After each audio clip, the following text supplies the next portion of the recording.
You useless old man, if you do not bring back the full $50 today, watch out, because tonight you are sleeping outside in the doghouse with only wine to keep you warm.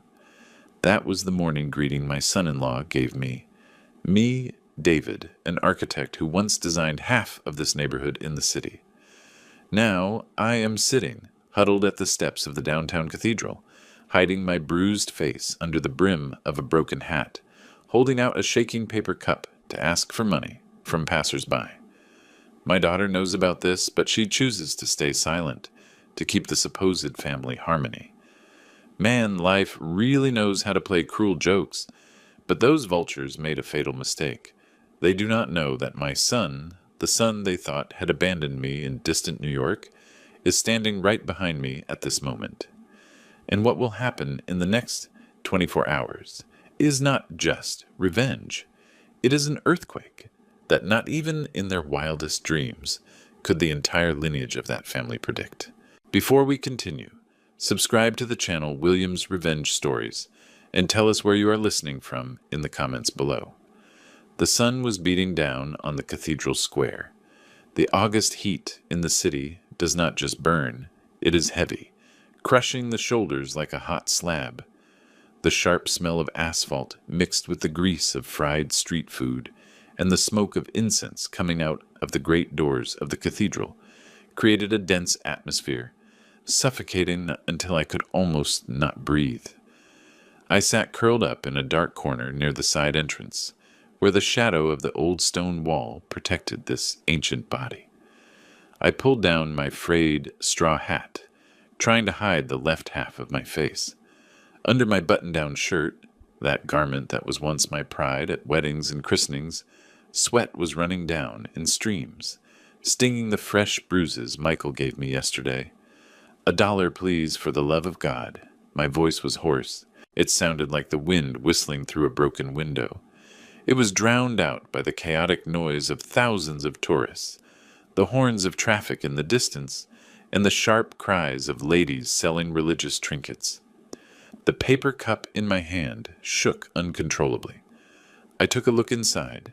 Damn it, there were only a few coins, $10, $20, $37. I had counted them 3 times, although that addition and subtraction was no challenge for an architect who used to calculate structures for 15-story buildings. $37. This money was barely enough for 2 cheap hot dogs from a street cart or a bottle of water to endure the thirst burning my throat. But I did not dare to spend a single penny. If tonight I arrived home without the $200 for the maintenance fee for Michael, my precious son-in-law would get furious again. And when Michael gets angry, he does not just use words. I closed my eyes. A hot tear rolled down my wrinkled cheek, salty. I am David, damn it. I am the architect, David Miller. This shaking hand holding a beggar cup designed residences in the richest gated communities, directed hundreds of workers, signed 6-figure checks. I worked hard for 40 years, saving every dollar, investing in real estate, all to have a peaceful old age, to be able to drink my coffee in my garden full of flowers. And yet, here I am, invisible and despised like a stray dog on the side of the road. God, why do you give me such heavy tests? The church bells rang, announcing the end of the noon mass. People poured out of the big doors like bees from a broken hive. Hurried steps passed by me, Nike sneakers, dress shoes, sandals, even the bare feet of pilgrims entering the sanctuary on their knees. No one stopped. In this monstrous and cruel city, misery is part of the landscape, so familiar that people do not even bother to look. Suddenly, a pair of shiny brown leather shoes stopped right in front of me. They were handmade calfskin Oxfords, the good ones, the kind I used to wear when I went to the office. Those shoes stood still, blocking the flow of hurried people, creating a strange silence in the middle of the bustle. I did not raise my head. I'd already learned the lesson of the miserable. Look at the ground to preserve the little dignity left. Some charity, just a coin. I repeated my usual phrase like a broken machine. But the man did not throw money in the cup. He did not leave either. The silence lasted 3 seconds. 5 seconds. 10 seconds. Enough to feel the skin on the back of my neck bristle. Something was not right. I looked up slowly, squinting my eyes because of the blinding sun bouncing off the pavement. A young man, about 30 years old, dressed in an impeccable navy blue Italian cut suit, was looking down at me, a leather briefcase under his arm. His face was distorted, his eyes wide open, full of horror, as if he had seen a ghost in broad daylight. "Dad!" The call was soft, but it rumbled like thunder in my ears. My heart skipped a beat. The paper cup slipped from my hands, falling to the ground. The coins rolled, clinking on the burning floor. "Daniel?" I exclaimed with a broken voice, shattered to pieces. It was my son, my Daniel, the greatest pride of my life, the talented son who worked as a financial director for a big corporation in New York, 1,000 miles from here. Why was he here? Why now? Daniel fell to his knees right in the middle of the square, not caring about dirtying his expensive suit with the dust of the ground. He raised his hand to touch my gaunt face. His trembling fingers grazed the bruise on my left cheekbone that the hat failed to cover. "My God, Dad, what the hell is this? What the hell happened?" Daniel's voice broke, mixed between panic and deep pain. "What are you doing here? Why? Why are you in this condition?" I wanted the earth to swallow me. I wanted the ground to open up and disappear me in that instant. I lowered my head, trying to hide my calloused and dirty hands inside my sleeves. "No, it is not me." "You are confusing me with someone else, young man." Go away, please. How am I going to be confused?" Daniel grabbed me hard by the shoulders, shaking me as if wanting to wake me up from a nightmare. "Look at me, Dad. I landed this morning to give you a surprise for your birthday next week. I came to give thanks at the cathedral before going home. Dad, where is your pension? Where are your life savings? Why do you have to beg like a homeless person?" I broke down crying. The containment, the endurance, the fear of the last 8 months exploded like a broken dam. I could no longer maintain the mask of the strong David before the pained look of my son. "Michael," I whispered. The name came out of my mouth like bitter phlegm. "He took everything, son. He says I am old, that I am senile, that I am useless. He said if I did not bring money, he would put me in the most miserable nursing home in the city."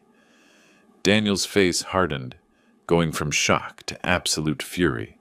He looked around as if looking for the culprit, and then looked back at me, his gaunt father, just skin and bones. He took off his jacket and put it over my shoulders, covering my dirty shirt. "Get up, Dad. We are going home." "No." I clung to his hand with panic. Terror invaded me. "Let's not go home now. He is going to hit me. He has the papers. He says he is the owner. He is the boss now." Daniel helped me get up. His eyes burned with a cold fire I had never seen in that noble boy. "Not today, Dad. Today I am here. And I swear to God that that son of a bitch is going to pay for every one of your tears." The shiny black Uber glided down the avenue, isolating my son and me from the suffocating heat and the chaos of the city traffic. Inside it was cool with a faint citrus scent, a smell of cleanliness, of money, of a world to which I belonged and from which I was expelled long ago. I was curled up in the back seat, clinging to the lapels of my son's jacket, as if it were my only life raft in the middle of the ocean. I looked out the window, watching the tall buildings pass, not daring to look Daniel in the face. I was afraid to see the disappointment in his eyes. Daniel was next to me, with his jaw so tight that his muscles stood out. He stared at my skinny hands. Just 9 months ago, when he video called me for New Year's, I was still a robust man with an easy laugh, showing off the plans for the garden remodeling. Now the one next to him was just an empty shell. "Tell me everything, Dad," said Daniel. His voice tried to stay calm, but trembled with contained rage. "From beginning to end, do not hide anything from me. Please." I took a deep breath. My lungs wheezed softly. 8 months ago, I started, with a hoarse voice. After the flood in the suburbs, Emily and Michael's rented house got flooded. They called me at midnight. Emily, crying, said they had nowhere to sleep, that their things were ruined. I told them to come to the big house temporarily. The house is big, you know. I thought, well, blood calls. My house is their house. And then? The first month, everything was fine. Michael behaved well and Emily took care of the food. But then Michael started complaining about the repairs of the other house and asked to borrow my bank card. He said he needed to buy material, cement, tiles. I gave it to him. I trusted him, and he never gave it back. Daniel turned sharply. He didn't give it back? Did you not report it to the bank to block it? No way. You are very careful. I smiled bitterly, a twisted grimace on my sucked-in face. I was going to do it. But that day he brought a guy to the house. He introduced him to me as a notary public. Very formal. They took out a bunch of papers. They told me to sign to process some health insurance and some remodeling permits to deduct taxes. I did not have my glasses. I trusted because my daughter was standing right there. General power of attorney for acts of ownership. Daniel blurted out, understanding everything instantly. As a financier, he knew perfectly well the danger of that damn paper. Did he trick you into signing your own sale? That is right, I nodded, and the tears welled up hot again. After having that paper, his attitude changed 180 degrees. He emptied my savings account. He intercepted my Social Security checks. He kept the rent from the small apartment downtown that I used for my old age. He said I was already old, that it was dangerous for me to handle money. And Emily, my sister, did she just stand there watching how they robbed you? Daniel inquired. His voice begged for a ray of hope about his sister's humanity. Emily, I hesitated, confessing with pain. She is terrified of Michael. Every time I wanted to say something, Emily looked at me with pleading eyes so I wouldn't make Michael angry. You know how he is. He is a chauvinist to the core. He says that in that house he is the man, the pillar, and that women and old people have to obey. Daniel rolled up my shirt sleeve. Under the fabric appeared the bruises under the white light of the car. Some yellowish, already old, others purple and black, recent. There was a long scar as if made with the corner of a table. This was from Monday. I pointed to the black bruise on my arm. I asked him for $50 to buy my blood pressure medicine. He was drinking beer with his friends. He went crazy. He said I made him look bad. He pushed me against the TV cabinet. He told me, "Do you think my money is to support you, useless old man?" Daniel closed his eyes and breathed deeply. "Have you eaten anything, Dad?" That simple question broke me. Today in the morning I ate the leftover beans from last night with a hard piece of bread. I confessed, lowering my voice in shame.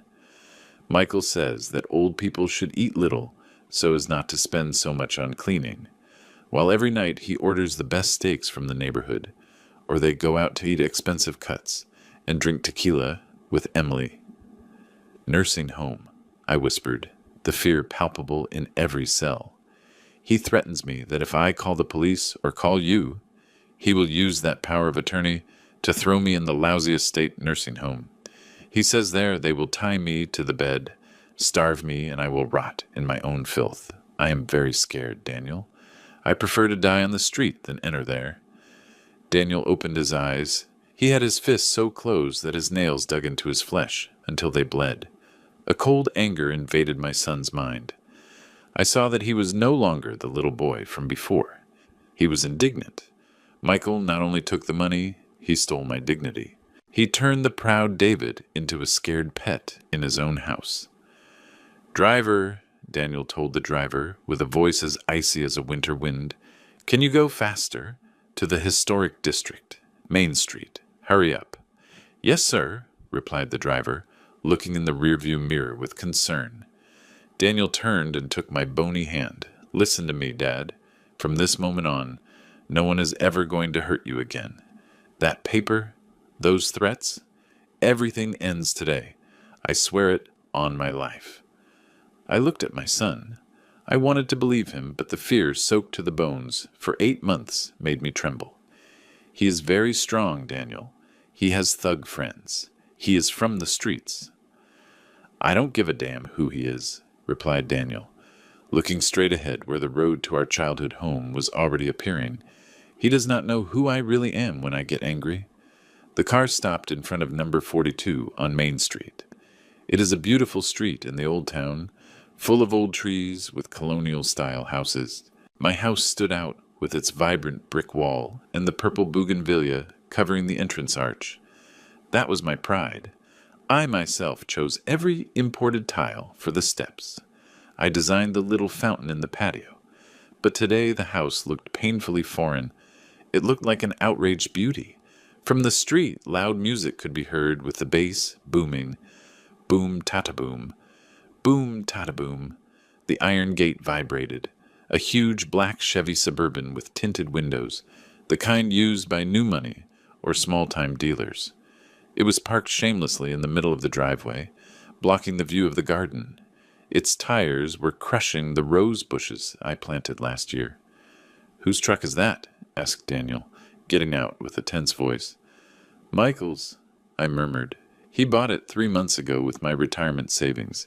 He said it was to take me to the doctor more comfortably, but I have never gotten into it." Daniel said nothing. He clenched his jaw. He helped me enter. The smell of stale beer and cigarettes hit us as soon as we crossed the heavy oak door. The patio, where I used to drink coffee and read the newspaper, was a battlefield. Beer cans and bottles rolled everywhere, pizza boxes thrown around. The fountain was off, the water stagnant and murky, full of floating cigarette butts. How disgusting. We entered the living room. Daniel froze. All the classic furniture my wife chose with such care had disappeared.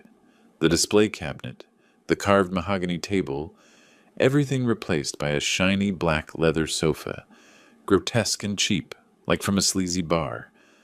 On the wall where oil paintings of landscapes hung, now there was an 85-inch television playing a football game, and there, sprawled on the new sofa, was Michael.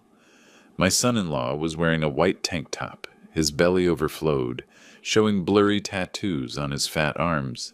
He had his dirty feet on the coffee table, a can in his hand, shouting, "Touchdown! Touchdown! What a touchdown!" Next to him, a plate of half-eaten nachos. He looked like a king in the kingdom he had just stolen. Michael did not turn around when he heard the door. He thought it was Emily arriving from work. "Hey, Emily, we ran out of beer.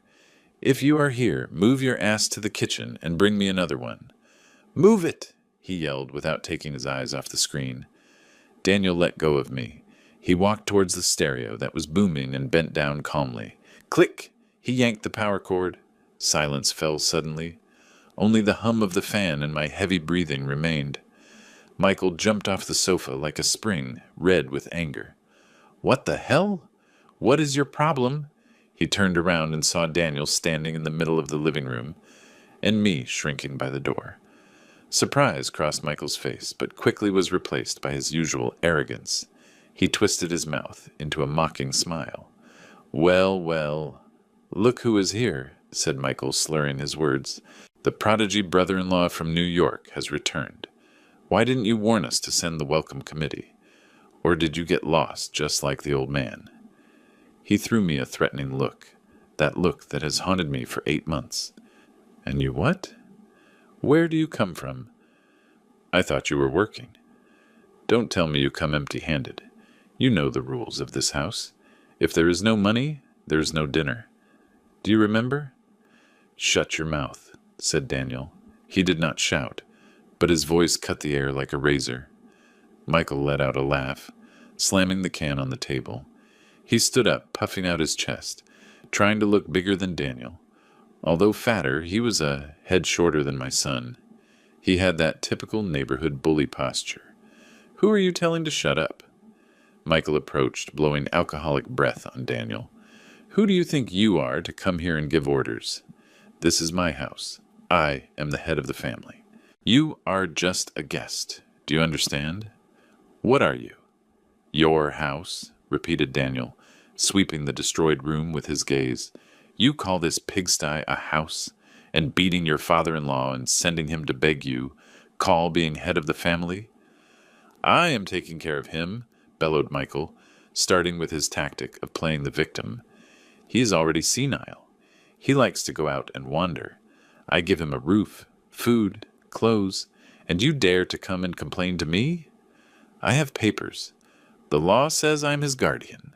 He pointed his finger at Daniel's face, almost poking his nose.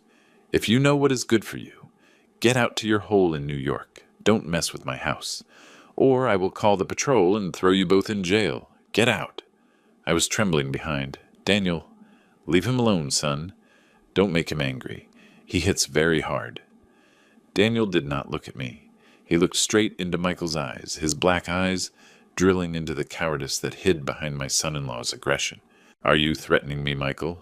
Asked Daniel, with a terrifying calm. He started taking off the Rolex from his wrist and put it in his pocket.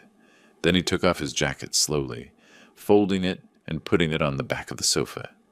You, what are you going to do? Michael hesitated, seeing Daniel's strangely calm attitude. He was used to intimidating weak people like me or Emily. He had never faced a real man ready to fight. I'm going to teach you a lesson in respect, said Daniel, and began to roll up his shirt sleeves, showing his firm forearms. Michael saw Daniel's action and let out a laugh of contempt. He looked at his own body, big, robust, compared to Daniel's slim office worker figure. He thought he had the victory assured. He was street, my son was white collar. Do you want to fight, rich boy? Michael smiled sideways, cracking his knuckles. Come on, I am going to teach you how we hit in the hood. Don't say I didn't respect the brother-in-law. I'm going to beat the hell out of you. Having said that, Michael lunged. He threw a clumsy right hook straight at Daniel's face. It was the style of a bar-drunk fight. Pure brute force, no technique. I screamed and closed my eyes. But the blow I expected never arrived. Daniel did not even blink. He only tilted his head slightly to the left. Michael's fist went buzzing past his ear, hitting the air. When Michael lost his balance going forward, Daniel released a quick blow like lightning to his ribs. Boom! The dry sound resonated. Michael let out a moan like a pig in the slaughterhouse, wrinkling his face. But Daniel did not stop. He spun and swept his supporting leg. The big son-in-law fell like a sack of potatoes to the hard floor. Ah, son of a... He got up with difficulty, with bloodshot eyes. Arrogance turned into madness. He grabbed an empty beer bottle from the table and smashed it against the edge. Crash! The broken glass pointed at my son. I'm going to kill you. I am going to kill you all, roared Michael, throwing himself at Daniel with the glass in hand. Watch out, son. He has a weapon, I screamed desperately, with my heart in my mouth. Daniel kept his cool. I forgot that, besides finance, he had been practicing Krav Maga for 5 years for stress. For him, a drunk with a bottle was just a warm-up. When Michael threw the thrust, Daniel took a quick step, caught his wrist and twisted it backwards. Crack! The crunch of the joint was horrible. Michael screamed, dropping the glass that shattered on the floor. Daniel immediately wrapped his arm around his neck from behind, closing the rear naked choke. Let go of me, stammered Michael, turning purple. He kicked, scratched Daniel's arm uselessly. My son's arm was a steel press on his throat. Daniel leaned close to Michael's ear, whispering with an authority that rumbled in the room. Listen well, you little man. You are only brave enough to hit old people and women. You say you are very macho? A real man does not hit his father-in-law. A man does not live off his wife. You are a disgusting parasite. You are trash. Daniel squeezed a little more. Michael rolled his eyes, kicking desperately. I could break your neck right now, and the police would say it was self-defense because you attacked me with a bottle, continued Daniel, icy. But I am not going to dirty my hands with your blood. He let go and pushed Michael towards the door. Michael fell face down, coughing, holding his throat. He looked at Daniel with pure terror. He realized the difference in levels. He could not beat this man. His cheap thuggery did not work against discipline and real strength. Get out. Daniel pointed to the door. Out of my house right now. Michael crawled to get up with wild eyes. He saw the determination in Daniel, and more importantly, he saw me trembling with the phone in my hand, clumsily dialing emergency. Okay. I am leaving, stammered Michael. backing away and pointing weakly. But remember, I am going to sue. I have papers. I am going to come back with my lawyer. You will see. Set one foot here again, and I will not be as kind as today. Daniel advanced a step. Michael ran away terrified. He tripped on the threshold, almost fell, but ran to his truck. The Suburban's engine roared. The tires screeched, leaving a black mark as he shot out, like a soul taken by the devil. The house returned to silence. Daniel exhaled, adjusting his shirt cuffs. He turned to look at me. I was leaning against the wall, crying. Not from fear, but from relief. For the first time in 8 months, the demon had been expelled. Daniel came and hugged me. My skinny body trembled in my son's firm arms. "He is gone, Dad. He is gone," he consoled me. But at that moment the door sounded. It opened. Emily entered the house. My daughter. She was wearing her office uniform, carrying a plastic bag with food from the corner diner. The smell of onions and grease turned my stomach. She stood paralyzed, seeing the battlefield in the living room. Broken glass, moved furniture, the sofa out of place, and Michael missing. The bag of food fell from her. The tacos flew out, scattering red sauce like blood on the tiled floor. "What happened here?" shouted Emily with a high-pitched voice full of panic. She looked at Daniel, then at me. "Where is Michael?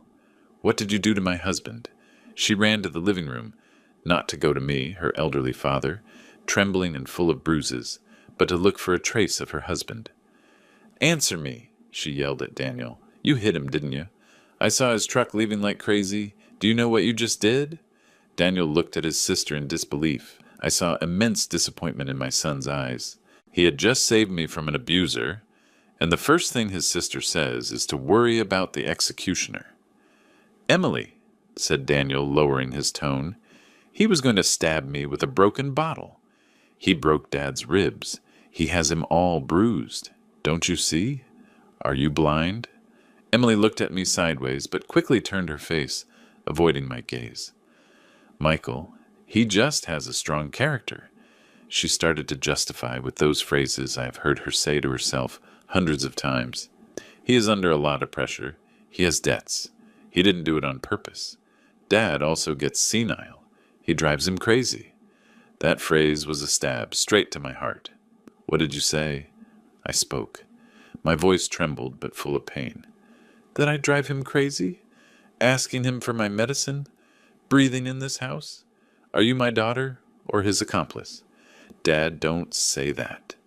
Emily approached, but not to console, but to convince. "You know, Michael, you just have to endure a little bit.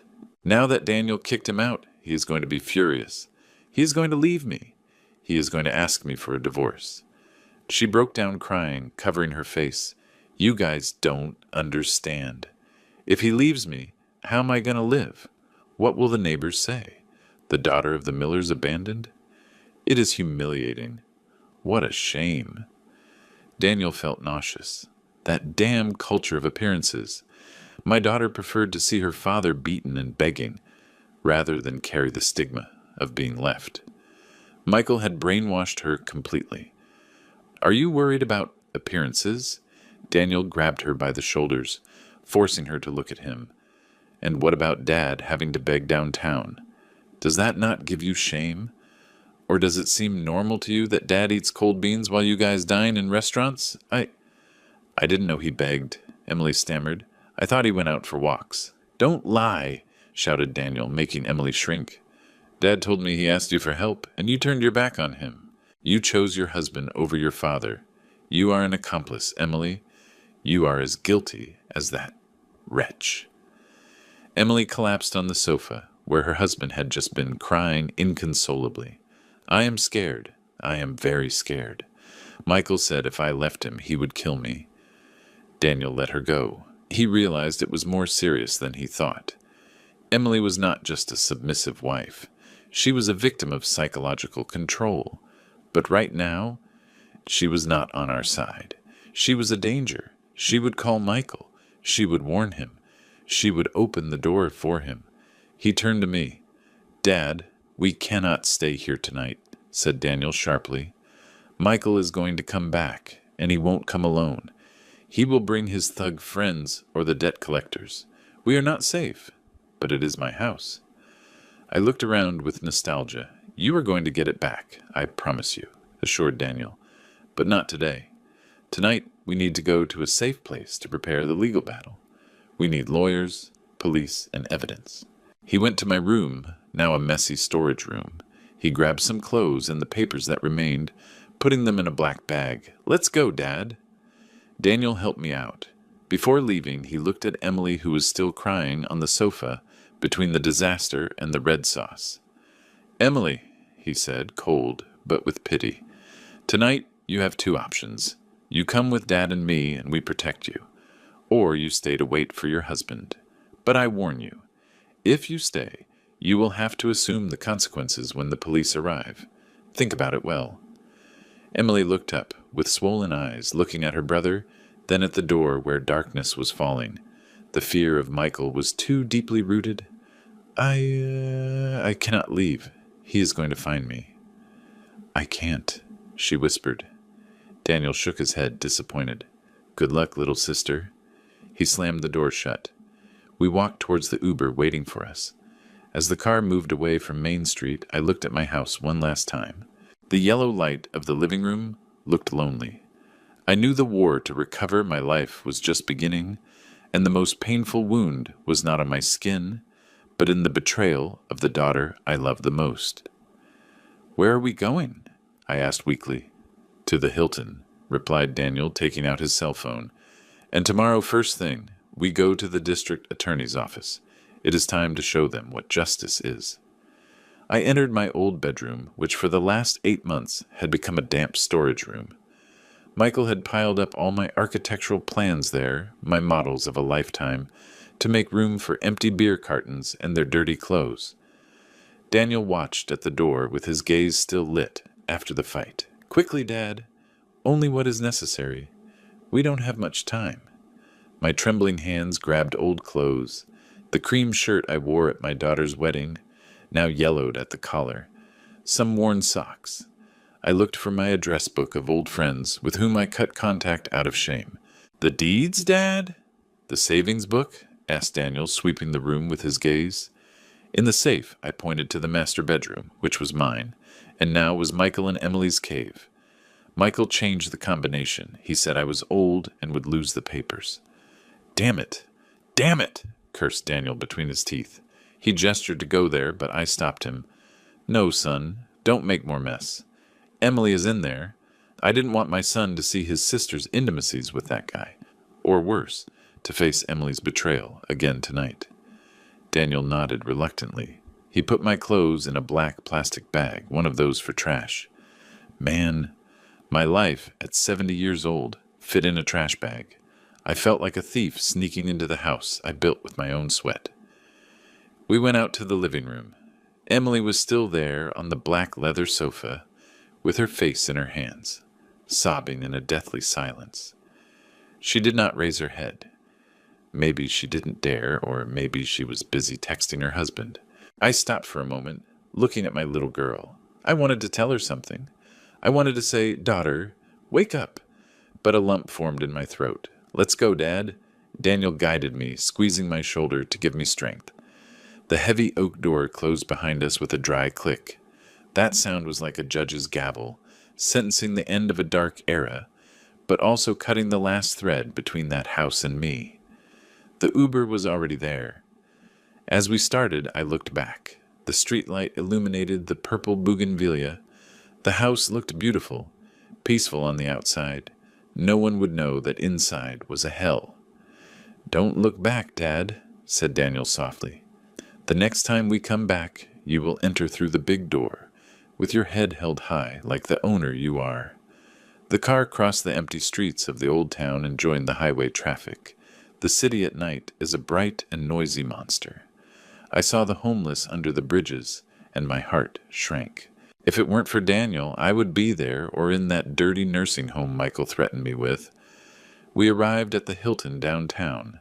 The lobby shone. It smelled of ambient perfume. The receptionist greeted kindly. That normality seemed foreign and luxurious to me. I lowered my head, ashamed of my appearance. "A room with 2 beds," asked Daniel, giving his card. "And please do not disturb. My father needs to rest." Upon entering the room, Daniel put the lock, the chain, and wedged a chair against the door. "Just in case," he said, seeing my face. "I don't want surprises today." I sat on the edge of the bed. The soft mattress sank. I was still hugging my black bag. "You're safe, Dad." Daniel sat next to me, taking the bag from me. "Sleep. Today no one is going to hit you. No one is going to ask you for money." I lay down, but sleep did not come. Every noise in the hallway, the cleaning cart, footsteps made me jump. I thought they were Michael's heavy steps, his drunken voice asking for money. I closed my eyes, but in my head, Emily's crying echoed, "I cannot leave. He is going to find me." God bless, I escaped, but my daughter was still in that hell. The morning sun slipped through the curtains, waking me up. For an instant I looked for the clock with panic, fearing being late to the intersection to beg for money.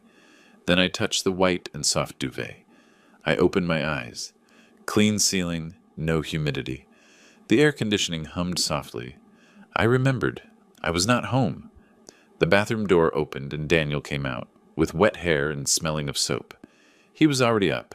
He was wearing an impeccable white shirt. "Good morning, David." He smiled, a radiant smile I hadn't seen in a long time. "The water is hot. I left you new clothes on the shelf. Take a shower, Dad." I entered the bathroom. Steam filled the air. I took off the dirty clothes, the stained shirt, the pants full of dust from the cathedral sidewalk. I saw myself in the mirror, a skinny old man with ribs marked like broken piano keys. Bruises everywhere, black, yellow, weather-beaten face, beard of several days. I turned on the shower. The hot water hit my head, running down my back. Oh man, what a feeling! I grabbed the soap and scrubbed hard. I scrubbed and scrubbed, wanting to rip off the grime. The smell of poverty, the smell of fear of these 8 months. Tears mixed with the water. I cried from sadness, but also from relief. I was not a stray dog. I was a human being. I deserved to be clean. Upon leaving, I saw on the bed new clothes Daniel had gone to buy. Gray pants, light blue shirt, and new leather shoes.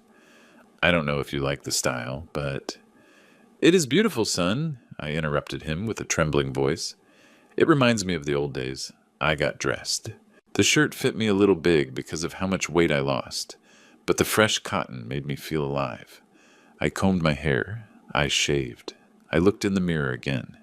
David had returned. Skinnier, older, more wounded, but without that beaten dog look from yesterday. "To breakfast, Dad." Daniel patted my back. "We need energy for today's war."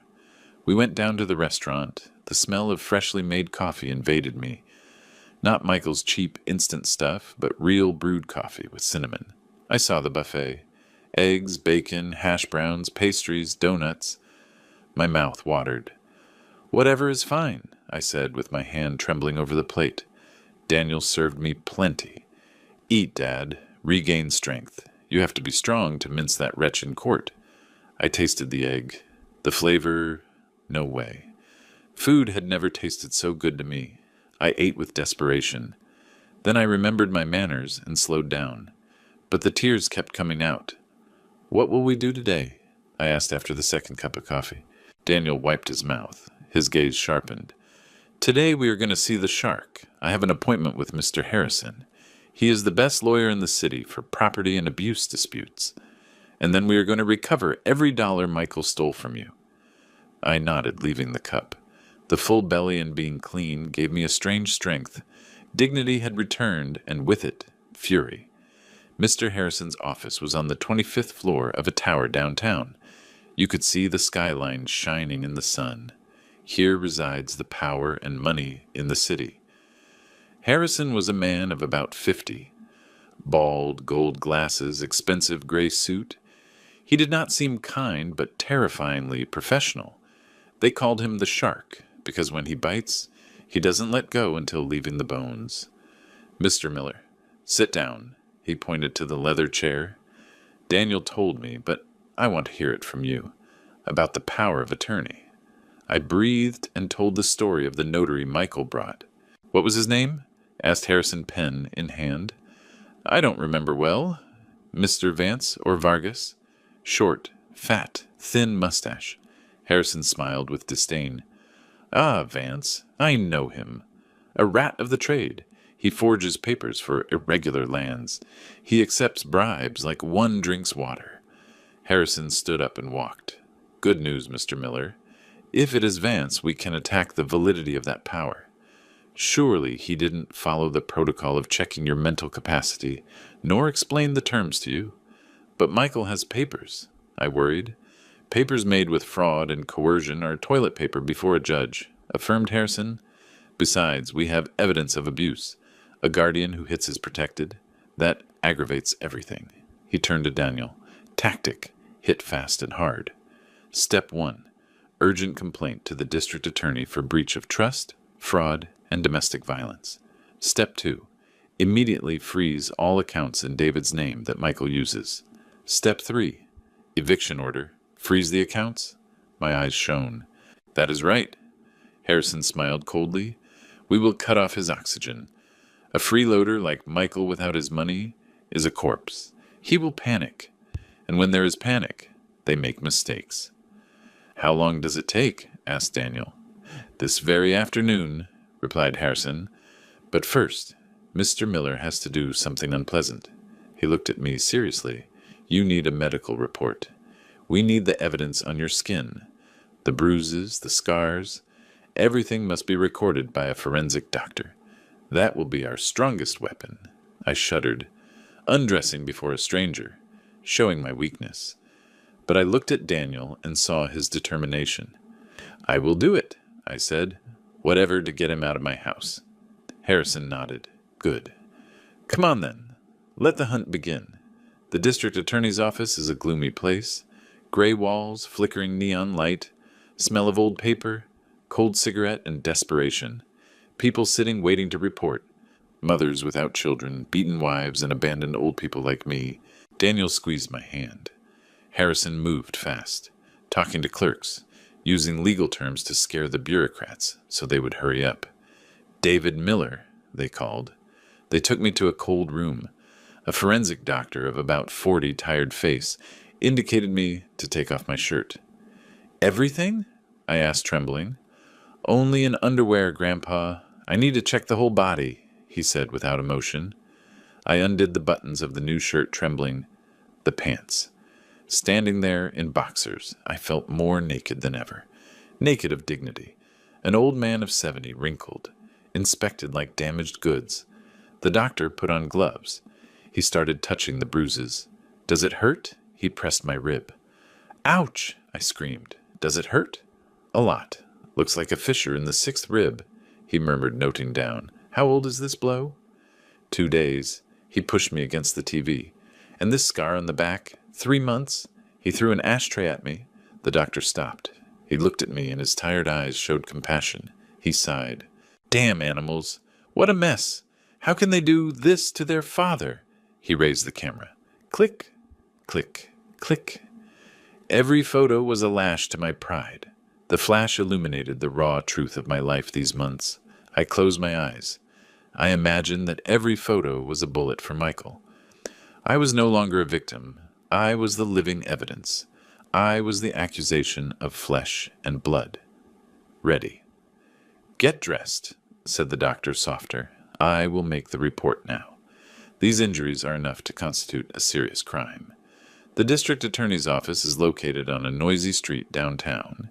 It is an old concrete building, gray like the sky this afternoon. Inside, the air is charged with the smell of damp paper, cheap ink, and desperation. Dozens of people are sitting on hard plastic chairs, waiting to file complaints. Stolen wallets, stolen cars, beatings, frauds. In this monstrous city, tragedy expands every day. I sat next to Daniel, interlacing my hands to hide the trembling. Although I am the victim, entering here scared me.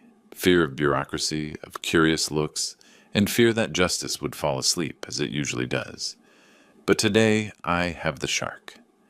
Attorney Harrison walked down the narrow hallway with the bearing of a general. The sound of his Italian leather heels hit the floor clop clop with authority. He didn't take a number. He went straight into the district attorney's private office, greeting like old friends. In this city, they call that connections. If you don't have connections, your file stays at the bottom of the drawer forever. 15 minutes later, they invited me into the private office. The DA was a robust man with a thick mustache, wiping sweat from his forehead. On his desk was my medical file, the photos of the bruises, the X-ray results of the cracked rib, and most importantly, the bank statements with red numbers. "Mr. Miller," he said with a deep voice, "I already reviewed the file. What a barbarity! A case of abuse and blatant dispossession right in the heart of the capital." He pushed a file of documents towards me. "This is the emergency freezing order. As soon as you sign here, we will send the electronic notification to the National Banking Commission. In 2 hours, all accounts in your name or where you are the holder that Michael uses will be frozen. Not a penny can leave." I took the pen. My hand still trembled, but this time it was not from fear of Michael. "And what happens with the power of attorney?" I asked. "Attorney Harrison already filed the complaint about its legality," explained the official.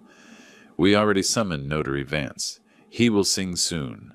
Once we prove that you were coerced or deceived, that paper will be annulled." Nullity. I put the pen on the paper. The black ink stained the white sheet. DAVIDMILLER. My signature was more crooked than before, but firm.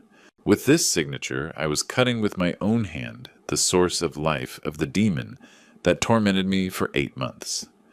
"One more thing," continued the DA, his gaze sharpened. "Based on your injuries, we have issued an emergency protection order. If Michael approaches you within a radius of 500 yards, he will be arrested immediately without prior trial." "Thank you," I murmured. Upon leaving the building, it was already getting dark. The cold wind slipped through the collar of my shirt, but my chest burned. Daniel patted my shoulder. "Well done, Dad. Now we just have to sit and watch the show." Harrison was talking on the phone with a triumphant voice. "That is right. Freeze everything. Also, the wife's additional cards. Let's see what they pay for dinner with today." He turned to me and winked. "Mr. Miller, do you know what the best feeling for a lawyer is? It is seeing when the villain realizes he has lost all his power, and that moment is about to arrive." I looked at the city sky, where black clouds swirled, announcing a strong storm. The storm is approaching, but this time it will fall on Michael's head. That night, we were sitting in the hotel room, with a tense atmosphere but full of expectation. Harrison had sent a private investigator to follow Michael and ensure he didn't hide assets before the judge's order arrived. At 9 o'clock, sharp Harrison's phone rang. He put it on speaker. "Report, Camacho," ordered Harrison. The detective's voice sounded mixed with loud music and the noise of dishes. "Boss, this is pure cinema. He is at the Prime Steakhouse downtown. He is with 2 friends and 3 very pretty girls. The table is full of lobster, live oysters, and bottles of the most expensive whiskey." I shuddered. The steakhouse is famous for being incredibly expensive. A meal there costs what a working family spends on food in a month. "And then," insisted Daniel, "he just asked for the bill. It is $1,800. He took out the platinum card with a face of arrogance like saying, "I am the king." The waitress took the card and returned in 2 minutes. I held my breath. I could imagine the scene. The waitress told him, "Sir, the card was declined." Michael turned red as a tomato. He yelled at her, "Are you crazy? My limit is $50,000. Run it again." The girl, scared, went to run it again. Declined again. "Ha!" Daniel punched his palm with his fist. "Take that, wretch." Detective Camacho's voice continued. You could hear he was laughing. He took out a second card. Declined. The third. Declined too. At this point, the whole restaurant was already looking. The girls with him started whispering, covering their faces with their purses. His friends played dumb, pretending to go to the bathroom. The manager came out to face him. He said loud, "Sir, the bank reports frozen account for suspected fraud. Do you have cash?" "Excellent." Harrison slapped his thigh. "Suspected fraud. That one hurts more." "What did he do?" I asked, with my heart beating fast from pure satisfaction. He searched all his pockets. He barely gathered about $50 in loose change. He turned pale. In the end, he had to leave the Rolex, which I bet is fake or bought with David's money, and his new iPhone as collateral. The manager threatened to call the patrol if he doesn't bring the money in 24 hours. And the girlfriends, they all left. They called Ubers, cursing at the door. Michael stayed there standing like a post, totally humiliated. Swallow me earth, surely he thought. Harrison hung up, the hotel room filled with Daniel and the lawyer's laughter. I did not laugh loud, only smiled slightly. A sensation of satisfaction ran through my veins. I remembered the days when I had to beg him for $5 for medicine, and he threw the money on the floor. I remembered how he mocked, seeing me eat cold beans. Now he was standing in the middle of a luxury restaurant, without a cent, despised by everyone. "That was just the warm-up," said Harrison, pouring himself a glass of wine. "Tomorrow, when the hangover wears off, he will realize that the blocked card is not his biggest problem. The real problem is the people he owes money to." I felt a chill. "You refer to the loan sharks?" "Exactly," nodded Harrison. "The juice loan guys. Those guys don't use lawyers to collect, Mr. Miller. They use baseball bats." My satisfaction did not last long. The raw reality hit us the next night. I was watching the news on the hotel TV, playing with the new cell phone Daniel bought me. Suddenly the screen lit up. A message from an unknown number. I opened it. It was Emily. Message 1. "Dad, please, answer. I'm very scared." Message 2. "There are people banging on the door. They are full of tattoos." Michael hid in the bathroom. "Dad, help me." My heart shrank. The father instinct surged with force. My daughter was in danger. "Daniel!" I shouted. "The collectors are at the house. Emily is texting me." Daniel was working on his laptop. He looked up with a hardened face. He took my cell phone and read. Message 3. "They broke the gate. They are in the patio. Michael, go out and talk to them." Ah, message 4. "They say Michael owes $50,000 in gambling debts. They give him 48 hours. They broke the TV. Dad, do you have money? Lend me to pay them, I beg you." My hands shook uncontrollably. $50,000? How much of my money had that damn Michael burned on gambling? And now he got into debt with the mob. "Call the police, son." 911, I shouted. "They're going to kill her." Daniel held me tight by the shoulders, forcing me to sit down. "Calm down, Dad. If we call the police now, the thugs will flee, but they will come back, and they will be crueler. And more importantly, if the police arrive, they will find drugs or illegal things that I bet Michael has stored. But your sister?" "She is going to be fine," said Daniel, with a cold voice, but I saw his eyes doubt. "The collectors want money. They don't want to kill on the first go. This is a warning." The cell phone vibrated again. Message 5. Photo attached. A photo of the destroyed living room, the 85-inch TV with the broken screen, the torn leather sofa, and on the wall, red spray paint graffiti. "Pay or die." My God! I grabbed my chest. I lacked air. My house. My home. Now it looked like a crime scene. "Look at that, Dad." Daniel pointed to the photo. "This is what Michael brought to this family. Destruction, violence, shame. We have to help her, Daniel. After all, she is your sister." I begged. "I have a small plot of land back in the country. Can I sell it?" "No!" shouted Daniel, making me jump. It was the first time he raised his voice at me.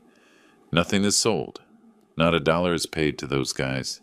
Do you know why Michael dared to borrow? Because he thinks he has a gold mine, which is you. He thinks when the collectors arrive, you will get scared and sell the house to pay him. If you pay this time, there will be a next one and another until you die dry on the street." Daniel's words were a bucket of ice water. He was right. Man, he was completely right. I had enabled them for too long.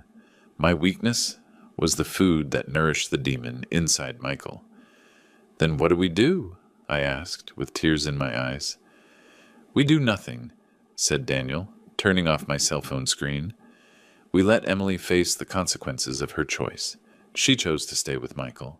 Now she has to taste the price of that choice, but it is cruel.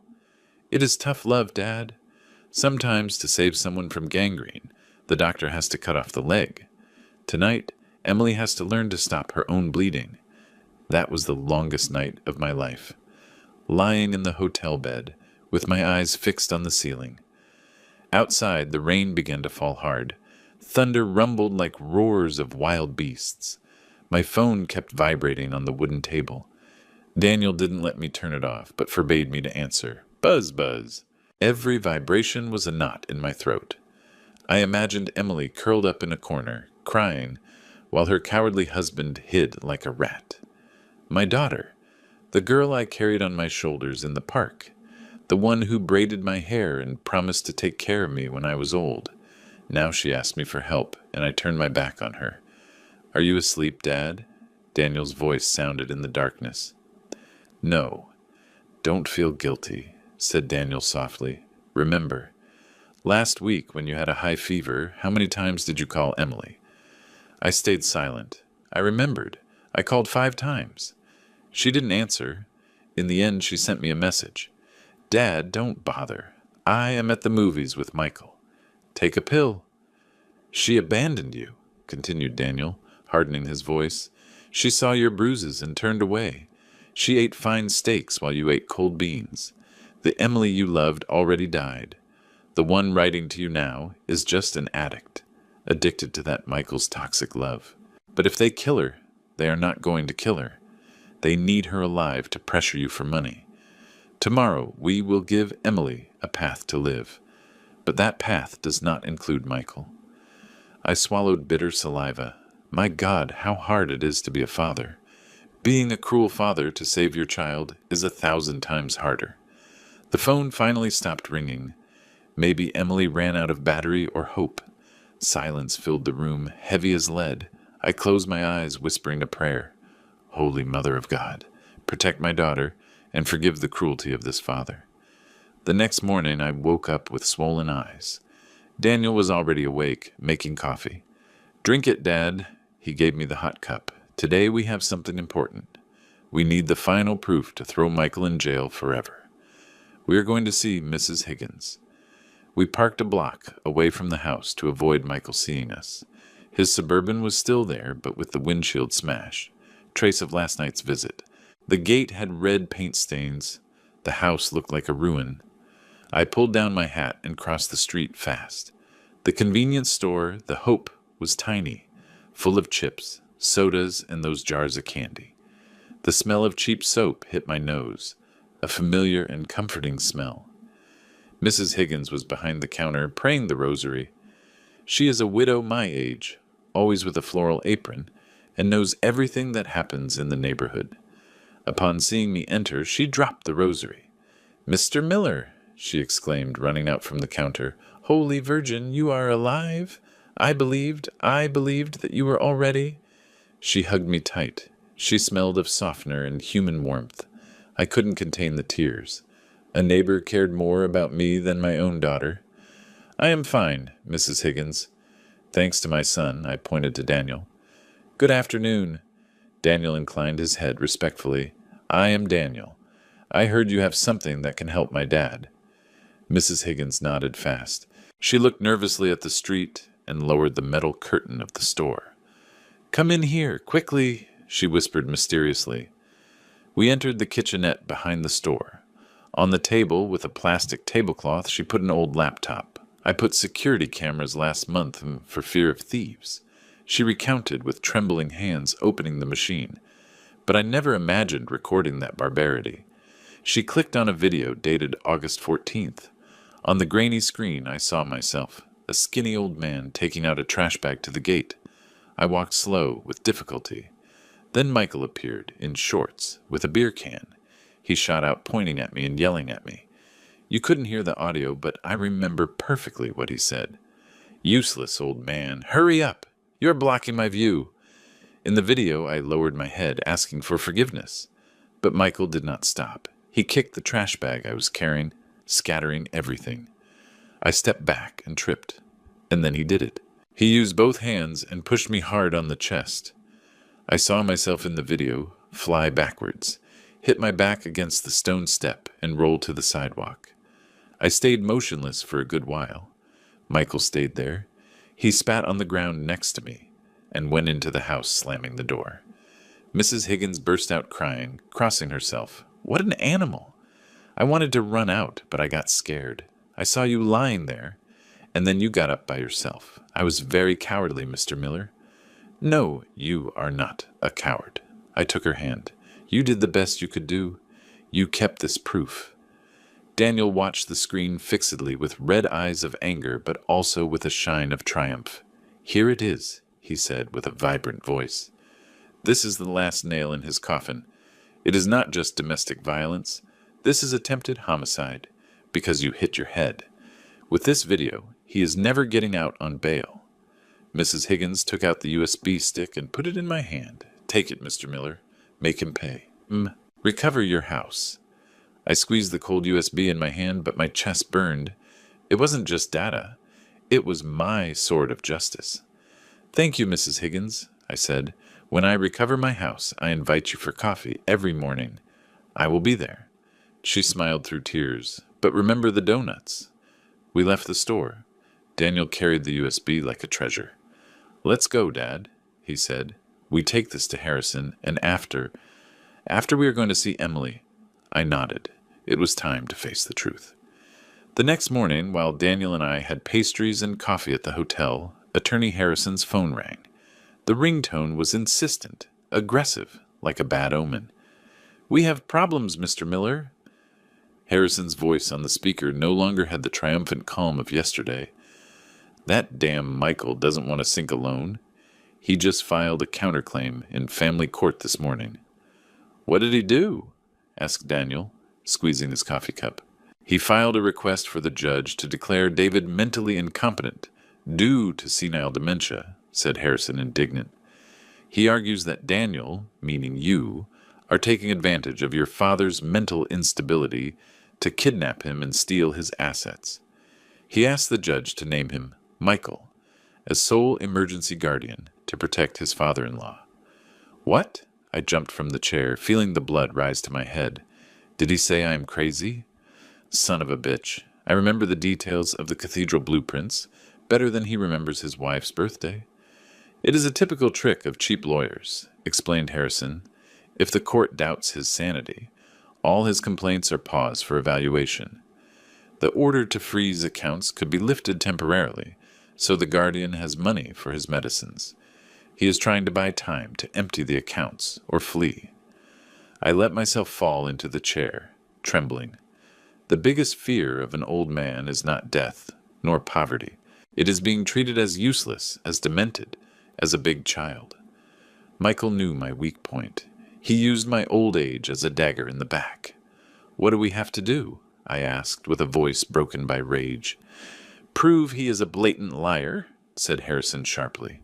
I already contacted Dr. Smith urgently, a top forensic psychiatrist at the city hospital.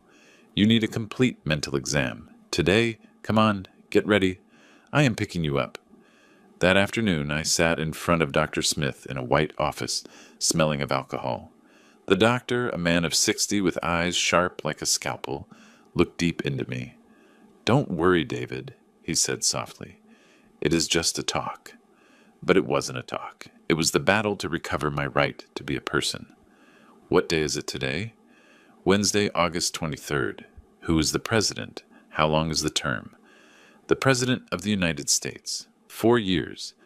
If you buy 3 pounds of oranges at $15 and pay with $100, how much do you have left? $55. But, doctor, oranges at the market are already $18. With $15, you only buy the sour ones for juice. Dr. Smith smiled and took notes. Good memory. He asked me harder questions about the past, architecture, recent events. I told him how to calculate reinforced concrete for soft soil. I told him Michael's financial irregularities with accuracy of sense. Do you remember your PIN number? Yes, I answered, looking him in the eyes, but more importantly, I remember the day Michael took out $1,000 from the ATM downtown at 2 in the morning to gamble, while lying to his wife saying he was going for my medicine. After 3 tense hours, the doctor put down the pen. He took off his glasses with respect. David, he said, your memory and logic are better than those of many young people. You do not have dementia. On the contrary, you suffer from trauma due to prolonged abuse, but that does not take away your mental capacity. He signed the certificate and put the red stamp. Conclusion: completely lucid, legally capable, and fit to administer his assets. I took the paper as if it were an Olympic medal. Take that, Michael. Wanted to play mental chess with an old architect. You picked the wrong rival. That night my phone vibrated again. It was Emily. But this time it wasn't panic. It was pure desperation of a cornered animal. Dad, I am hungry. Michael left. He took all the cash and the chain Mom gave me. The collectors are outside. They threw red paint. I escaped through the back. Please come, just once. I beg you. I read the message with a broken soul. Although she makes mistakes, she is still the girl I carried in my arms. I looked at Daniel. He was cleaning his gun. He has a permit, but I know he doesn't want to use it. See her, Dad, said Daniel, serious, but in a public place. And remember, tough love. If you soften now, you condemn her. We chose a Starbucks on University Avenue. Safe place, classic. We arrived early and ordered coffee. At 8, Emily entered. I almost dropped the coffee. That was my daughter. Emily, always fixed up, heels, ironed clothes, now looked like a ghost. Matted hair, no makeup, black circles under eyes, gray skin. She was wearing an old jacket, trembling from cold, shoes dirty with mud. She looked everywhere like a thief. Upon seeing me, she burst out crying and wanted to hug me. I raised my hand to stop her. Sit down. I pointed to the chair. No hug. She wasn't ready, and she hadn't earned it. Emily sat down, drank a glass of water in one gulp with a trembling hand. Dad, Daniel, help me. Her voice was a thread. Michael owes $50,000. He made me sign as a guarantor. Now he fled. They say if I don't pay, they throw acid in my face. My God, I'm scared. And Michael? Asked Daniel, cold. I don't know. He said he was going for a lawyer. He took my jewelry. He told me to stay and watch in case you came back, Dad. Emily sobbed. Dad, sell the land in the country. Pay them. I will work to pay you back. I swear. I will work like a donkey. I looked at her, hurt as if they poured salt in the wound. Sell the grandparents' land, to pay the gambling debts of the wretch who beat me? Emily, I said, firm like a sledgehammer, I am not selling anything. I will not pay a single cent for your husband's sins. But they are going to kill me, she screamed in a whisper. They won't kill you if you do what I say. I put a napkin on the table. You have 2 options. 1, you go back to Michael, flee with him, pay his debts, and continue being his slave. I will pretend I only have a male son. Emily opened her eyes with terror. She had never seen me like this. 2. I continued looking at her fixedly. You come with us to the DA's office right now. You declare the truth. You deliver proof that he forced you to sign, that he beat me, and that he stole. And divorce? She stammered. But the church? The priest? God does not force you to live with the devil. I hit the table. Bam! The people next door turned around. No way. He hits your father, steals, puts you in danger of death, leaves you with narcos, and you talk about morals. God gave you life, not for you to throw it in the trash with that imbecile. If you testify, intervened Daniel softer, Harrison can negotiate witness protection. The collectors won't touch you if the police watch you. And that debt, the judge will declare it Michael's gambling debt. Illegal. And you go free. Emily looked at us. She looked at her hands without a ring. Michael had already sold it.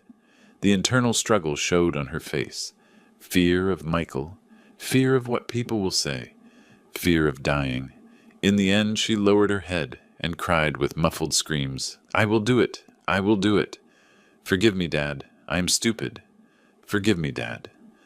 I exhaled long. It wasn't total forgiveness, but it was a start. I saved what was left of her. I called the waitress. "Some pancakes with lots of syrup. Very hot," I ordered. "For my daughter. She needs strength to fight." 3 days later, rainy morning on Main Street, Historic District. The silence of the neighborhood was broken with sirens of 2 patrols and a white moving truck. I was crossing the street, under an oak, with Daniel, Harrison, and Emily. She was wearing big dark glasses to cover swollen eyes, hiding behind my back like a scared girl. Harrison had the eviction order and the arrest warrant with a red stamp. Michael had returned last night. He had nowhere to go. He barricaded himself, closed everything like a rat in his hole. "Open up! Police!" The officer hit the gate with the baton. "Get out! It is my house! I am the owner!" Michael shouted from inside, hoarse and crazy voice. "I have a weapon! Whoever enters, I kill him!" The neighbors came out. Mrs. Higgins was in the front row with a crucifix praying. "He doesn't have a weapon," whispered Emily, trembling. "It is all a lie. The only gun he bought was a toy one." The police did not argue. They ordered to enter. A strong crack sounded when they cut the chain. The team entered the patio. Noises, screams, bam! They broke the main door. 2 minutes later, they dragged Michael out. He looked pathetic. He was no longer the great lord, in floral boxers, belly shaking, dirty, bearded. He kicked and insulted, but he was already handcuffed. Upon passing in front of us, he saw Emily. "Damn you!" he howled, spitting saliva. "You betrayed me? I am your husband, and you betray me. I am going to kill you. I am going to kill you all." Emily trembled, stepped back, but this time she didn't cry. She breathed deep, took off her glasses, and looked at the man she once adored. "You killed my love, Michael," she said, voice quiet, but clear. "You are a coward. You are a coward." Michael wanted to lung, but they slammed him against the patrol car. "And you?" He turned towards me, grinding his teeth. "Damn, old man. You think you won? You are cruel. You throw your son-in-law to the street. You are going to hell." I approached. Less than a yard away, I looked him in the eyes, looking for repentance, but I only saw selfishness. "I am not throwing you to the street, Michael," I said, calm, with the voice of someone who recovered his command. "I am returning you to where you belong, prison, and don't worry about hell. I already lived in the one you created for 8 months. Now it is your turn." "Take him away," ordered the officer. They put him in the patrol car like trash. The neighbors applauded. Mrs. Higgins shouted, "Thief! Rot in jail." When the patrol car left, silence returned. It stopped raining. The sun came out, illuminating the patio. I looked at my house. Broken door, trash, but waiting for its owner. "Home, Dad," said Daniel, touching my shoulder. I crossed the gate. Destroyed garden, broken pots, but I breathed deep. It smelled of wet earth, of bougainvillea, and most importantly, it smelled of freedom. 2 months later. The southern prison is a gray concrete block, cold, windowless, neon light that hurts. Here end those who believe themselves above the law. Michael's trial was fast. Harrison and the DA were brilliant. It was an exhibition of justice. The evidence did not pile up. It fell like an avalanche on his arrogance. First, Mrs. Higgins's video on the big screen. The room gasped with horror, seeing how Michael pushed his elderly father-in-law against the stone. The judge had to hit the gavel 3 times with a face of fury to calm the murmur. Then the bank statements. $240,000. The sweat of my life. Burned on gambling, parties, and women, while I ate leftovers. But the final blow was Emily. My daughter, trembling and with a psychologist by her side, stood up and told everything. Threats, violence. She delivered the text messages. Michael was in the defendant's box, shaved, with wrinkled beige uniform. He didn't look brave anymore, head down, shoulders trembling. His public defender only asked for clemency for difficult situation, Ridiculous. Defendant Michael Jones. The judge spoke, resonating in the room. Your acts are an insult to morality and the law. I held my breath, squeezing Daniel's hand. Sentence: 12 years in prison. Without right to bail. Restitution for $245,000 to David Miller. If he cannot pay, all his assets are confiscated for auction. Bang! The gavel fell. End of the nightmare. I exhaled, feeling a ton lifted off me. 12 years. When he gets out, I will already be with God. Or he will be an old man alone and poor. Divine justice. They took Michael away. Upon passing, he stopped a second. He wanted to say something, but lowered his head and kept walking. He lost everything. Emily received 3 years of probation for collaborating and being a victim of battered woman syndrome. She had to return 30% of the lost amount. Upon leaving, Emily came towards me. She didn't look me in the eyes, dressed simply. Dad, I am going to work, she said quietly. I got a job as a dishwasher in a diner near my room. I will send you money every month, even if it is $50. I will pay you everything. I looked at her. She was skinny, rough hands, but her eyes had a life of their own. She was no longer Michael's doll. Don't send anything right now, I said softly. Use it for you. Eat well. Live like decent people. That is the best way to pay me. She cried, nodded, and went to the bus stop. I didn't stop her. She needed to grow through pain. Sunday afternoon in the historic district. Golden sun on the stones. I'm in my rocking chair on the patio.